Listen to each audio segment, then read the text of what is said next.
Who is he? A cynical swindler who has to be stopped, or simply an honest man who calls a spade a spade? Gentlemen, the thing is, we still live in the mindset of Soviet slaves. Someone says Mavrodi is fraud, and everyone repeats it parrot-like. If anyone says Mavrodi is an angel, then everybody will do the same. Hold on, I've listened to it, don't interrupt me. The scam artist of the 90s, Sergey Mavrodi, plundered a huge...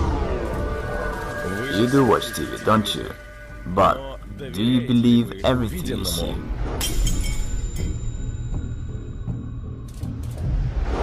You could do something real, you know? But what happened to your dream? See, it's the basic notion that a human cannot be bound. Sergey Mavrodi recorded a video message to chief executives of the state. The founder of the financial pyramid, MMM, asked Vladimir Putin to teach his party fellows to mind their tongues. I told you, Mavrodi is a smart man. I believe that banking institutions are more dangerous to our liberties than standing armies. Thomas Jefferson. I want to destroy the world financial structure I consider unfair. I want to arrange the financial apocalypse, and I will make it. Sergey Mavrodi conquers Ukraine. His project MMM 2011 rapidly gains in popularity. Absolutely nothing can stop me. I think I'm right. Neither the deputies of Verkhovna Rada nor the Russian bailiffs can do anything with the new pyramid. The new, massive project, the new pyramid called MMM. In Kazakhstan, MMM 2011 only begins its activity, and very soon, as the managers of the new pyramid say, advertising Mavrodi's new offspring will embrace every city in the country. He's back, and seems like this time for good. Well, the global revolution is underway. I think it's already obvious to everyone. The majority tries to deny it, but it's clear to everybody. The system already has several million people and billions of dollars. The non-stop flow of volunteers to bring Mavrodi their money does not run out. We have managed to provide the work of the system that functions way better than any other state institution. The realist, Sergey Mavrodi in the flesh, is online with us. The man who declared war on the system, the government. Today, I would say what you've created is awesome, and I've just said that it's an organization without any structure, which allocates responsibility to the whole pyramid, so it turns out it doesn't end with you. The money doesn't come to you. But in large, as we've mentioned, you can already earn money from all the talk shows, because the most desired guest by today's rave, today's program, the business radio, the most desired guest of all talk shows, greetings to you. And today our guest is the man who's brought up this model to its logical conclusion, simplified it, and is using it.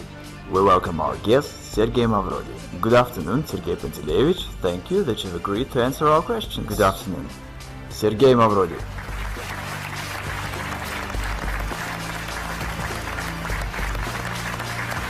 Sergey Pantelevich, please tell us, if it's not a secret, this training suit, the sneakers, is it an image of a businessman of the future or an underground millionaire? Unfortunately, I've got nothing else anymore, nothing else to wear. Everything was confiscated by bailiffs. I have nothing left. Sergey Pantelevich Mavrodi interprets the new MMM as we can do a lot. And here's what he promises. I change people.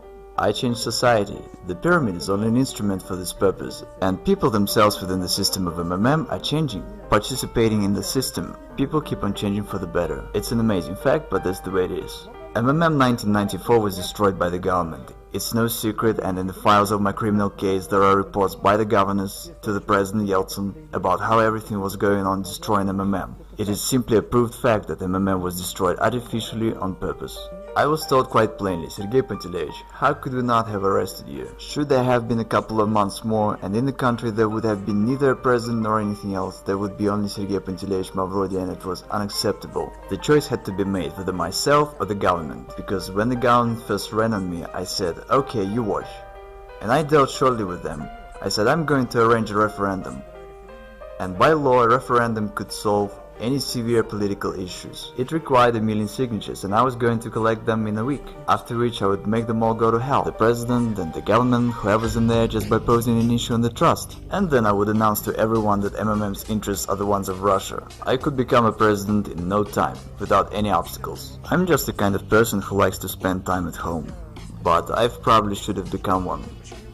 And no one had any doubt. Who could have brought me under control? I myself was going to set everyone under control. What do you mean? No. You are a dangerous man in terms of government. Again, it was a war. It simply was a common war, and a war is always dangerous. When you get involved in games like this, you have to understand what it is. For example, Khodorkovsky.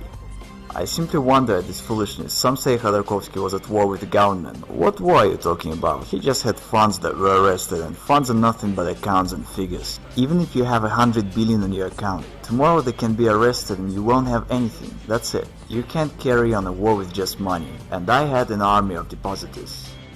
That was a war. They had aces and I had my own ones.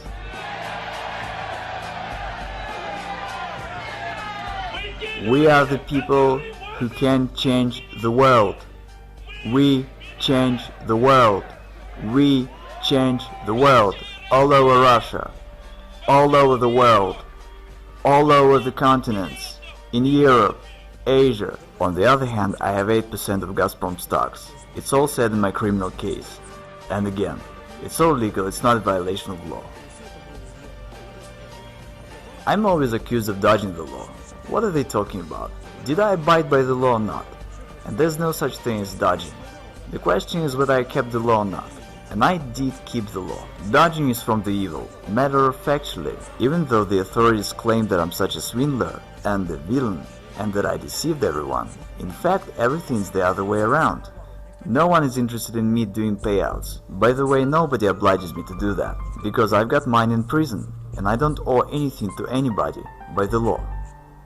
Technically, those Gazprom stocks are mine. I could just take them and head for some warm islands and have no worries. But since I've declared that I'm going to pay back, no one likes the situation. Only imagine that I now suddenly get down to paying out in Russia. What's gonna happen when there's total poverty and breakdown, and I suddenly start giving out money? I promptly turn into a political figure of the state scale. Who needs it? No one does. And as to depositors, no one cares about them.